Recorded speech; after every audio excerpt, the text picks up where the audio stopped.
গাজীপুরে অভিনেত্রী কেয়া পায়েল ও আর.এস. ফাহিম চৌধুরী হামলার শিকার হয়েছেন।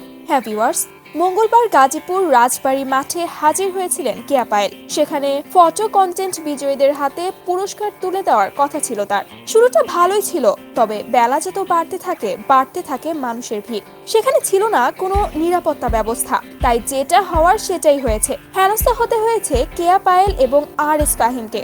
এমনকি ভক্তদের সামনে এক পর্যায়ে হাতজোড় করতেও দেখা গিয়েছিল কেয়া পায়েলকে। শুধু তাই নয়, এদিন কেয়া পায়েল সেখানে শাড়ি পরে গিয়েছিলেন এবং এত মানুষের ভিড়ে তার শাড়ি কিছুটা এলোমেলো হতেও দেখা গিয়েছিল।